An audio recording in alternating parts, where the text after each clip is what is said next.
Hello, everyone. Welcome. Today, we're talking about your relationship with food, exercise, and your body. And I'm going to start with relatable struggles we go through with our food and exercise, just to highlight what it means to struggle with your eating, your exercise habits, and your body. I'm going to start with your body. Ever struggle with the part of you, maybe you've gained weight, or you already feel like you gained weight, and the weekend comes, you're eating, and then the next week you're feeling really bloated. You feel like you look at yourself in the mirror, it's like, I'm just gaining weight. I hate the way my body looks. I hate my stomach. I hate my arms. In Nigeria, we call it Christian mother hand. I hate my arms. I hate my body. I hate my chin. You just find something about your body to hate, and it's like it gets for some people it gets so intense we start to cover up or withdraw, or we don't even know we're doing that because we don't feel confident enough in our bodies. Another thing that might cause this is that you do not feel your body is strong enough, or that your body is healthy enough, because you know you're not exercising and you're not really eating the best possible foods. Maybe you're not sleeping well, maybe you're stressed out and you're feeling all over the place. You're feeling bloated, you're feeling fat, you're feeling tired, and you just simply hate the way your body looks. And sometimes it gets worse when you're looking in the mirror and you're like, this is my body, something has to be done, but somehow you don't do anything, and then you feel even more guilty. So your body image is always taking a dive every morning, and you would think that when you look in the mirror and you feel all these things, you make that decision, okay, I am not going to eat processed food anymore. And then during the day or later at night, you find yourself really eating all those processed food because you really want to eat them. You're craving them. You're like, I'm just fat. I'm not hurting anybody, right? And that's one mindset that I want to really address. That mindset of you only have to eat healthy foods or certain food because you want to lose weight. And if you're not trying to lose weight, what's the benefit of exercising or eating any particular food or trying to take care of your body? Okay, when I come to the relationship we have with exercising, the same thing I just said. A lot of us do not exercise because we feel like exercise is just for shaping your body to look a certain way, and it's not. Many of us, or a lot of us, if you're on social media, you're fed this idea that you exercise so you fix your body, so you're strong, so you're this, and it's like, I'm okay the way I am. I'm not trying to lose fat.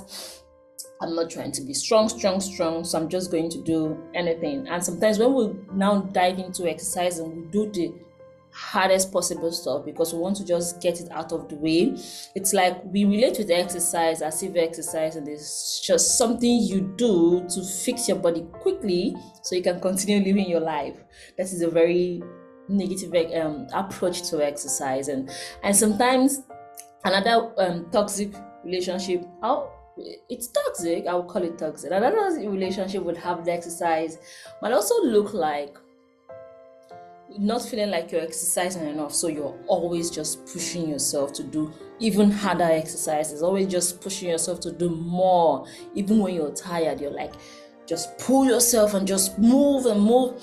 And there's something that I realized from coaching clients and also with my own experiences, that on those days where you're extremely tired, you're stressed out, and then you pull yourself out of bed to go exercise in that usual way you're used to, the whole high intensity interval exercises, or maybe you want to hit PR, or maybe you want to really lift heavy.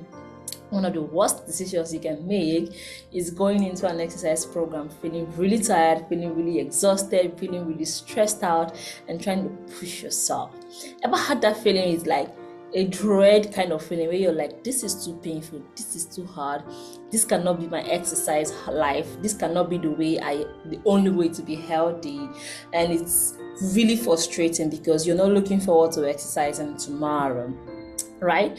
And I'm going to come to the last one about food.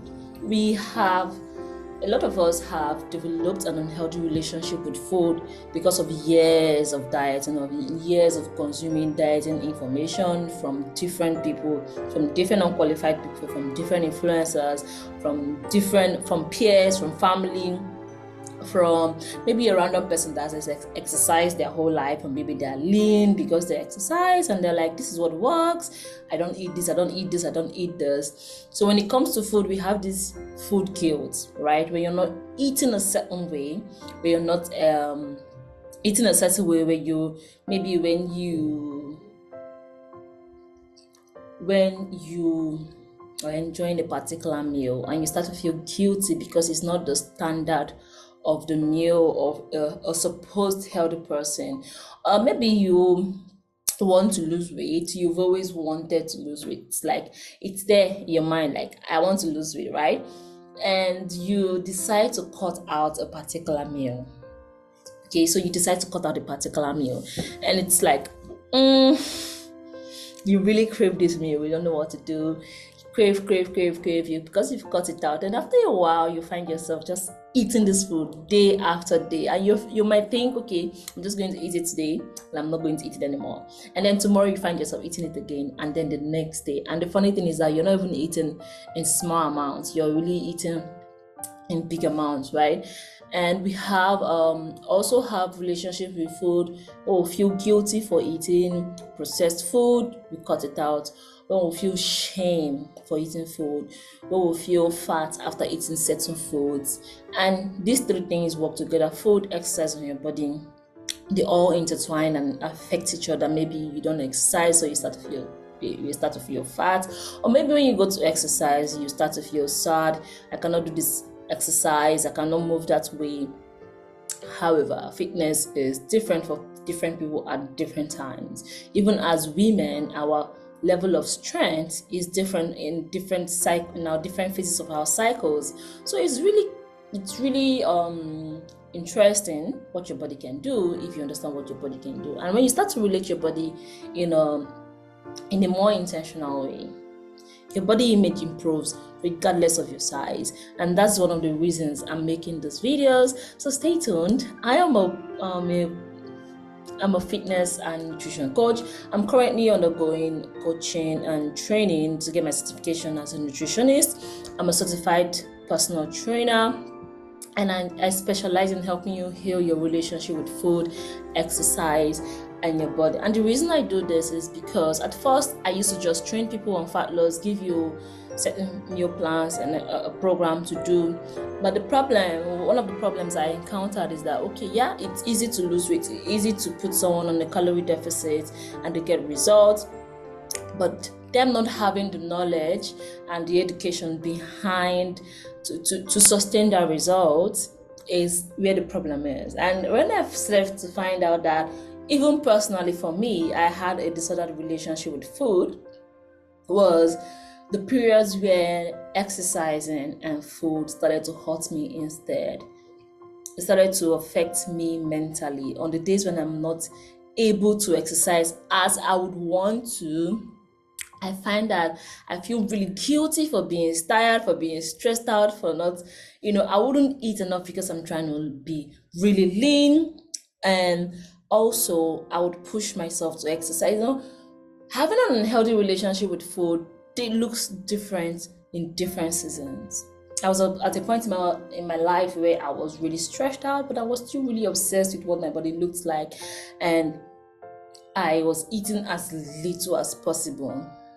I was over exercising. I was walking, 15 to 20,000 steps a day. I was lifting really heavy. I would eat once or two times a day. I was really skinny, but I was really stressed out. I wasn't sleeping well. My body was in pain. I was just not happy any day, because how could I be happy? I wasn't eating enough nutrients. I wasn't getting in enough nutrients.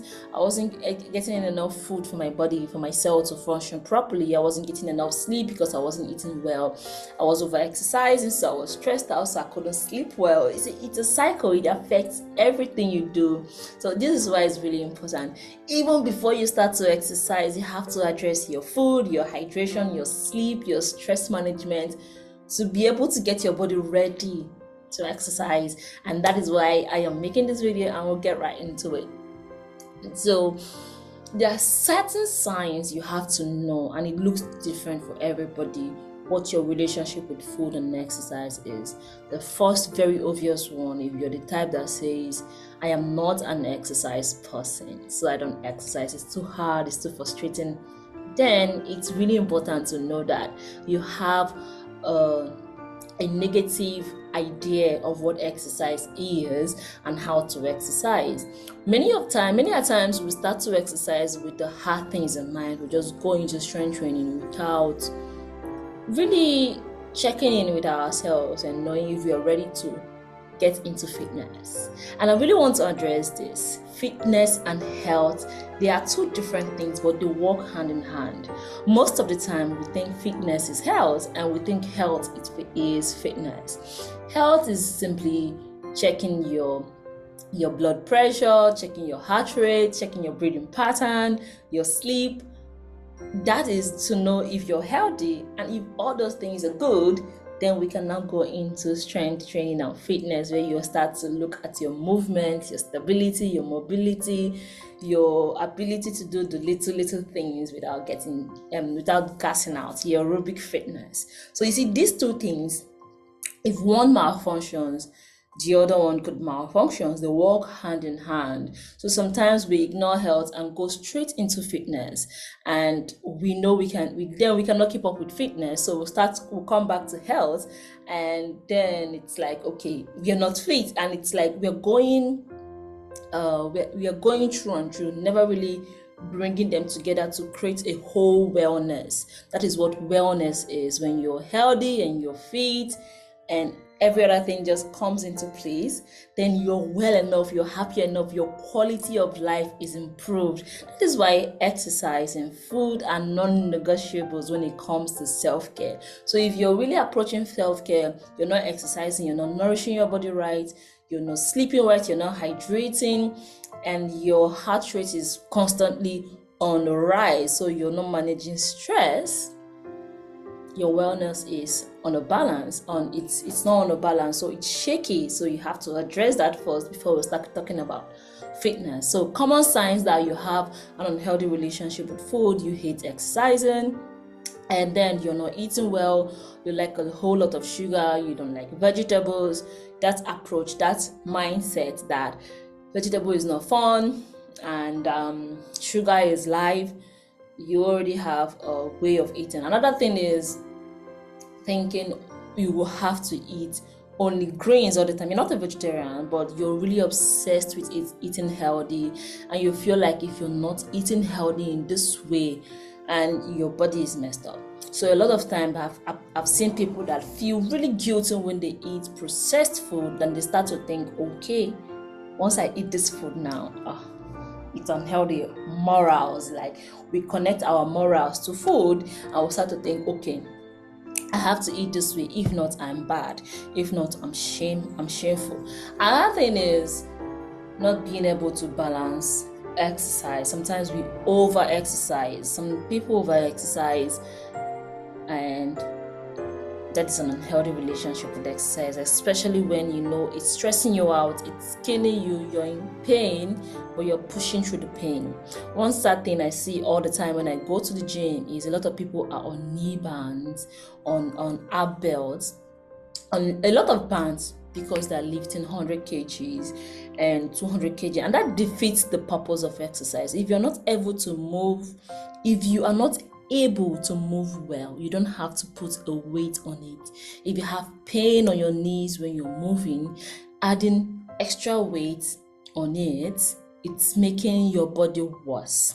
If you cannot do a body weight squat very well without feeling a discomfort, and you put a weight on it, you're making it worse. That is why we end up with knee pains. We end up with bands. It's not healthy.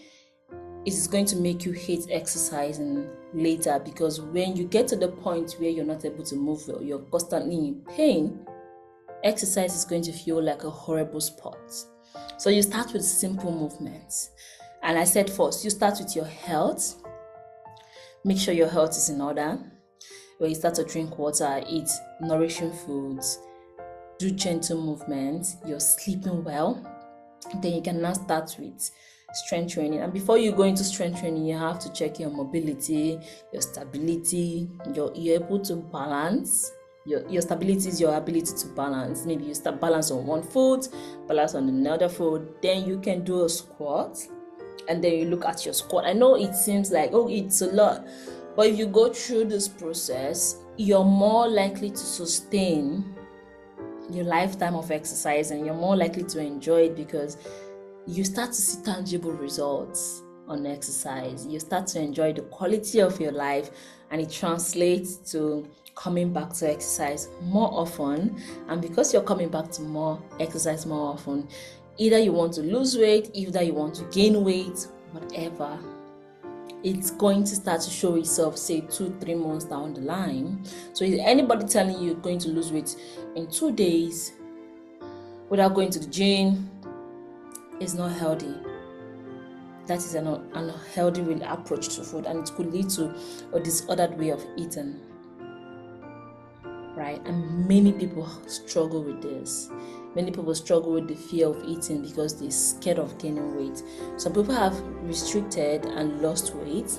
If you have restricted and lost weight, and then you're scared to eat food because you're scared you gain the weight back. A lot of people have lost weight in the past and ended up gaining it back, and they're really demotivated. They don't want to exercise anymore. They feel like, what's the point?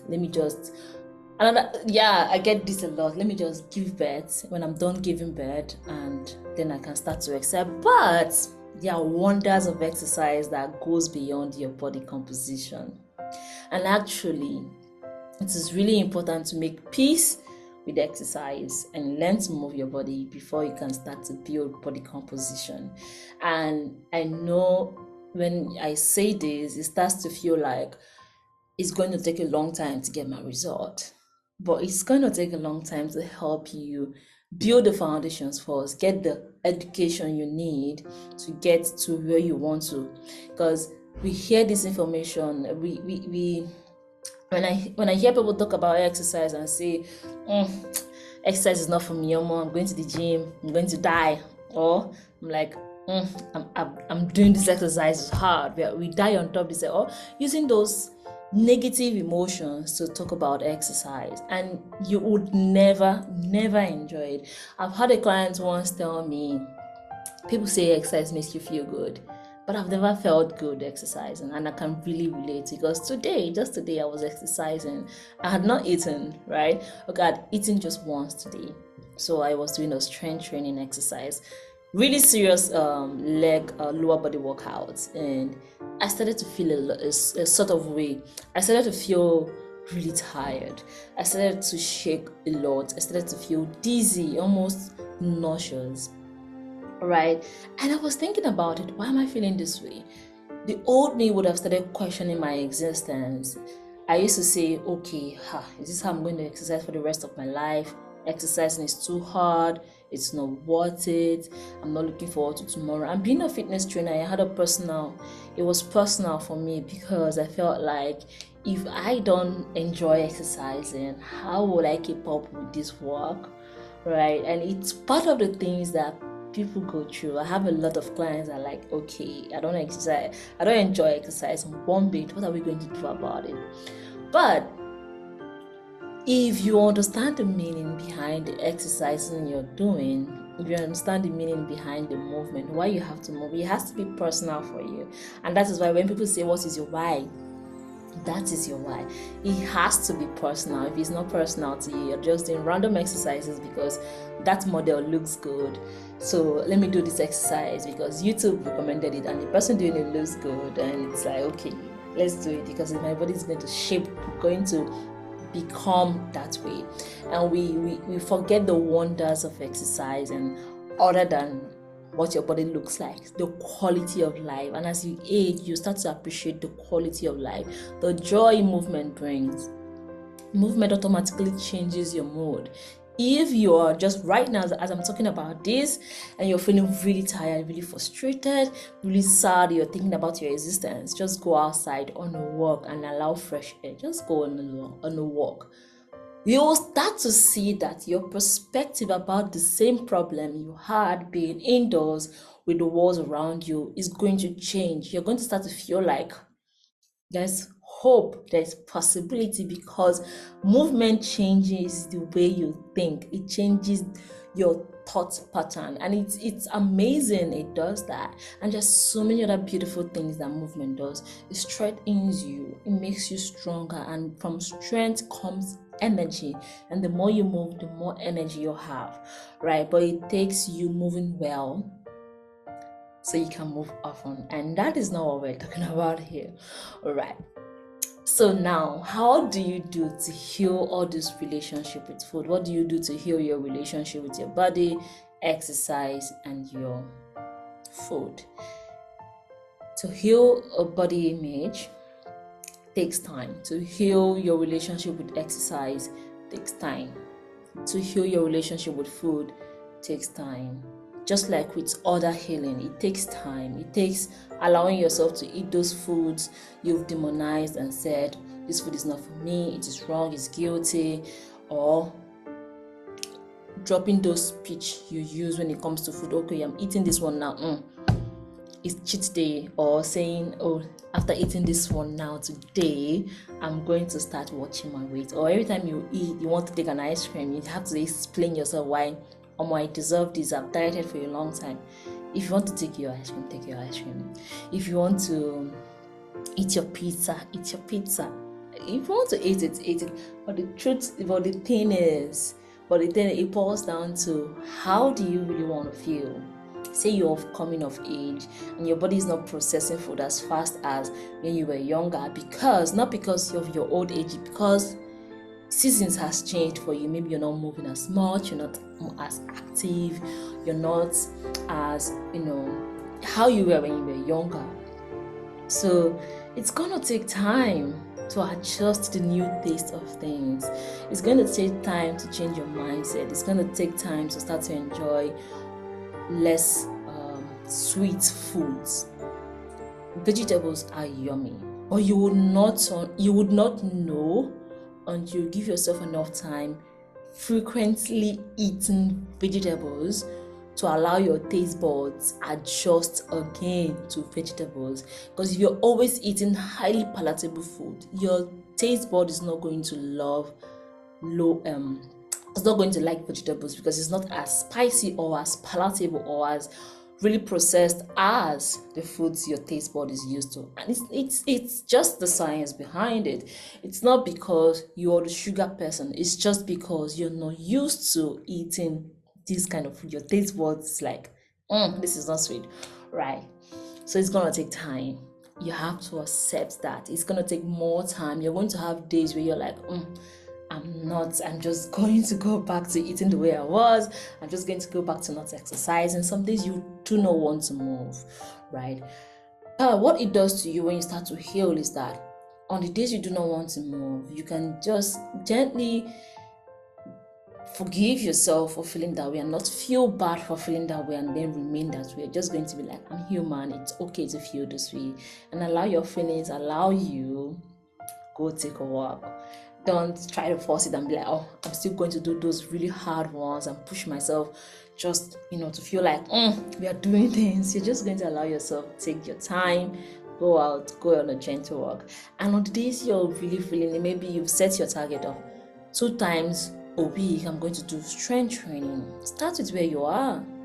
So healing takes time. It takes time. It takes constant self-forgiveness. It takes self-compassion. And when I say self-compassion, a lot of people think, okay, self-compassion, I'm going to be lazy. No, self-compassion means keeping yourself accountable. In my coaching program, we'll have a list of things we have to accomplish for the week. And there is 1 hour outside every day, there's gentle movement, there's resistance training, there's hydration, there's mindfulness, there's rest. All these things, when you start to practice these things daily, it's going to become a part of who you are, and you start to feel good, you're stronger, you have more energy, have more beauty in your life, you have a better quality of life. So it's going to take time. Another thing is that it requires constant work. I don't mean, it doesn't mean a lot of work. It requires constant work. It requires every day being really intentional about how you're eating, how you're moving, about your emotions. You're going to have to journal. You're going to have to make that decision and say, I am not going to eat this. I'm going to have this instead. It's just that decision. A lot of times we overthink this eating behavior thing, right? You're like, oh, I'm on the diet, so I'm on a diet, so I'm going to not eat all those things, and all of a sudden you're like, let me start eating my meat pie, shawarma, drinks, and all of them. But you have to make that decision to say, how do I want to feel? Because if you think about it, constantly eating processed food is not healthy for your gut, and then maybe you're bloated, you're constipated, you're feeling sad, your hormones is not. I'm not going to go into hormones. Your hormones is not balanced, so you're not in the mood all the time. You have a lot of things is going on with you, but you don't understand why. Many of those things boils down to how you take care of your body, how much you're exercising, what foods you're eating, because your body needs the three macronutrients. It needs carbohydrate, fat, and protein. It needs fiber, and it needs your micronutrients. It needs your vitamins, that's from your fruits and vegetables, right, to really absorb these things. And if we're going to digestion, is a whole other topic. So you need these things to really take care of your body, not because you want to lose weight just yet, just to understand what it feels like to take care of your body. And when you start to enjoy the feeling that comes with taking care of your body, weight loss comes. Weight loss becomes easier. You don't have to do it from a place of guilt. You don't have to do it from a place of restriction. You don't have to do it from a place of punishment and pain and self-hate. It has to come from a place of self-love, self-understanding, kindness. That is self-compassion, right? Self-understanding and common humanity, shared humanity, self-understanding. All these things comes together so you use a compassionate approach to healing. So it requires constant work. It requires constant decision making, telling yourself, okay, I'm going to make this decision to make available this food I would rather eat. So you make them available. You make your fruits and vegetables available at home, so you rather snack on them, right? So you have to start to look at how you're sleeping, how much food you're eating. Not about calories or anything. The quality of the food you're eating in this instant is what actually matters. When you focus on the quality of food, so there's this change that happens when you focus on the quality of food you're eating instead of the calories. And a lot of mistake we make sometimes is that we know the calories in food. We understand the amount of calories in the food, but we don't understand how the calories work in our bodies, or the amount of calories it takes to exercise, or the amount of calories, how it leaves the body, right? We know the calories in food, but we don't know how to balance our TDEE and the food intake and our expenditure. So that is all these things that when too much marketing information is there, we don't have the education to help us manage a healthy lifestyle. And a healthy lifestyle can do so many beautiful things for you. It's not just about exercising to fulfill all righteousness, right? Another thing is that it adds to your life. It doesn't take away from it. Unlike restrictive diet or over exercising or having a negative body image makes you withdraw from life. You don't have fun. You're not enjoying yourself. Your quality of life is reduced when you're restricting, when you're dieting. It takes away from your life. It doesn't add to it. So when you're healing your relationship with food, your body, and exercise, it adds to your life. It makes your life happier. It adds light to your life. It makes you happier. It makes you lighter. You start to feel good. You wake up lighter, more and more energized, right? You're eating. You can go out with friends and have fun and eat those foods that make you happy without feeling guilty. You can spend your Christmas holiday eating all the foods you love without feeling guilty.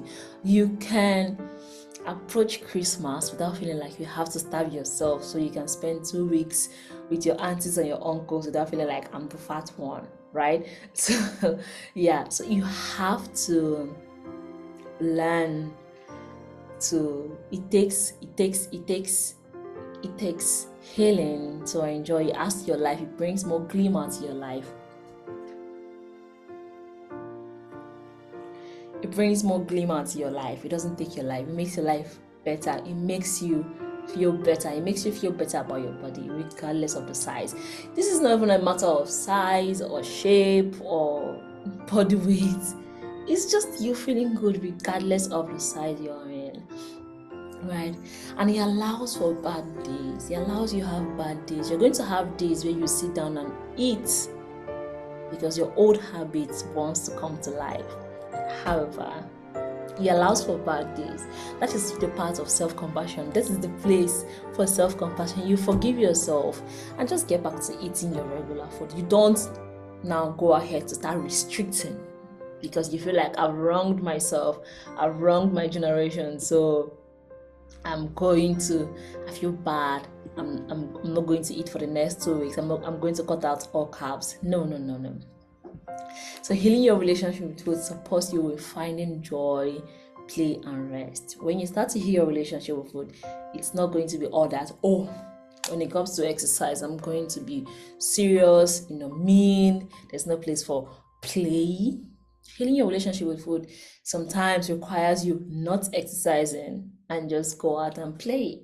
Healing your relationship with food sometimes requires you to just allow yourself enjoy that cup of ice cream and enjoy every bit of it without feeling guilty or without checking out your stomach in the mirror almost immediately. You're thinking about it weeks later because you're trying to make up for it. You don't have to make up for the food you're eating. So that's what healing your relationship with food does for you first. And also, it's important because it gives you a positive self-image. Restricting and cutting out food and punishing yourself every time leads to you having this low self-image where it's like you feel bad, you feel guilty for eating the way you're eating, you feel bad for the size of your body, you feel bad for the shape of your body. And it gives you a balanced approach to exercise. You have gentle movements in there, you have time for mobility, you have space for play, you have space for practice movements you enjoy. You get to move the way you enjoy and makes you feel good and powerful. Exercise makes you feel powerful. Ever done really, high intensity exercise because you're well nourished, your exercise feels really great. Unlike when you restricted yourself and then you try to exercise, you're going to feel horrible. You're going to feel bad. Like I told you earlier, I said I had not eaten and I went to exercise and I was almost dizzy. You're going to feel bad. So healing your relationship with food allows you to understand food, explore movement, find what works for you. And that in turn starts to build up your body image, starts to build your idea of what you can do because you're able to do so many things that you enjoy, you feel good doing it, you practice, you learn, you're feeling better, you're eating nourishing food alone does wonders to your mind, right? So healing looks different for everybody. It's different for everybody. I can tell you that, okay, I did this like this, I journaled every day, I studied this, or I take a walk outside every day. It looks different, and it looks different for every season of life you're in. You could be changing jobs, you're stressed out, you're tired, your boss is days at you, maybe you're giving birth, or maybe you're pregnant. It looks different for you. Your meal is going to look different. Your approach to allowing yourself ground yourself is going to look different. Maybe you love meditating, sitting down quietly. Maybe you love meditating, taking a walk. Maybe you love to dance. Maybe you love to play. Maybe you love to watch movies. It looks different for everybody. So you know how you manage your stress looks different for everybody, and it's different for you. So according to your personality, what's around you, your environment, the season of life you're in, your mindset, what you know, what you don't know, it looks different for everybody at different times. Also, healing your relationship with food brings you to your healthiest body composition. So if you've healed your relationship with food, or if you're healing your relationship with food, it's important to know that it's not a fat loss tool or a weight gain tool. It just brings you to your healthiest possible, your healthiest body composition. What this means is that your body has this set point is going to come back to. If you're eating healthy, you're not overeating, you're not undereating, you're eating your balanced diet, you're exercising, you're nourishing yourself well, you're sleeping well, your body is going to come to this place where it's like, maybe on the scale is 65. Tomorrow you check again, it's 67, it comes back to 65, it goes back to 68. You notice that it revolves around a certain number when you're not overeating or undereating, you're just living your life. That is your set point. But sometimes we are in this place and then we want to come down to 50 and your body is starving, and then you find out you will eat and then you come back to 70 and then your body comes back. Your body keeps fluctuating. But if you allow yourself, heal your relationship with food, you're going to come to a place where it's like, this is your healthiest body image, your healthiest body composition. You're sleeping well, you're energized. When you go to exercise, you enjoy yourself, you feel good generally. So you're healing your relationship with food. It's a holistic approach. It doesn't require a meal plan. It actually requires you exploring your food options, exploring different things to find what works for you. So it's really my passion to really help you understand what it takes to heal a relationship with food.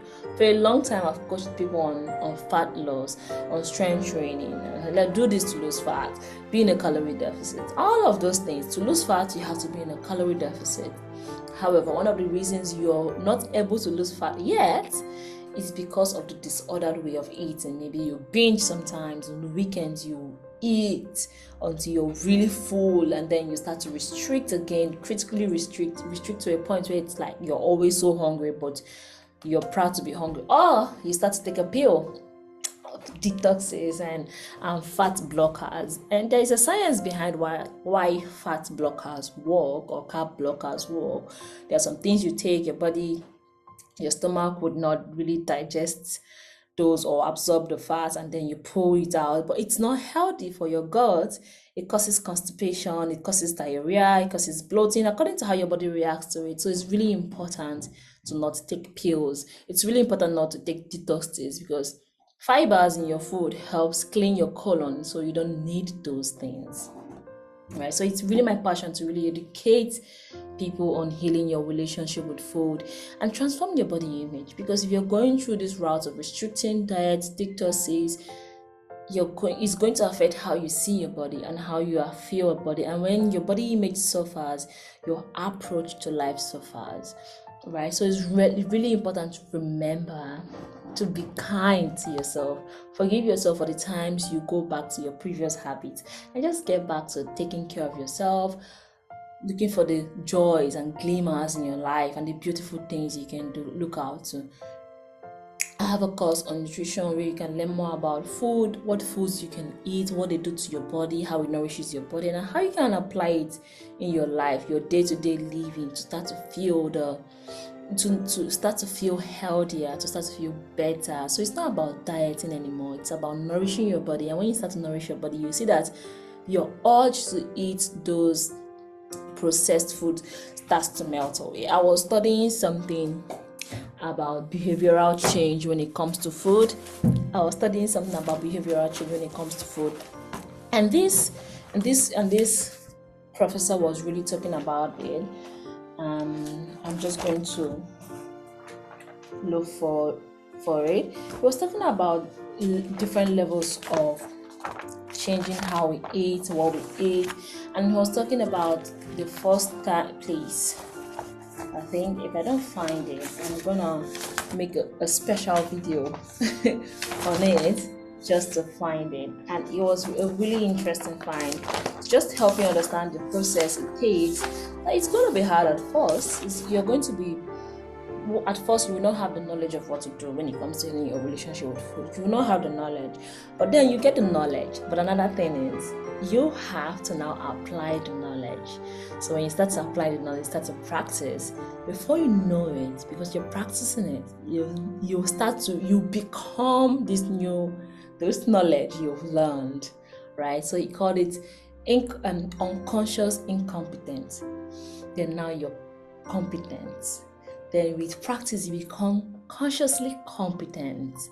And then as you progress, you become unconsciously competent. It's a really interesting find. Like, yeah, when you start to enjoy exercise, exercising becomes a part of you. When you feel tired, you're like, you really need to go outside. But you were practicing it earlier, setting your alarm to go outside every 4 p.m., just take a 30-minute walk. Before you know it, your body just wants to move because now you've become unconsciously competent. So I hope we get to this place where we are like, I crave vegetable. You always want to eat a vegetable. You keep it around, and before you know it, it's the way you eating, and then you taste the Fanta you used to drink before, and it's like, the sugar is too much because you're now used to this other way of eating.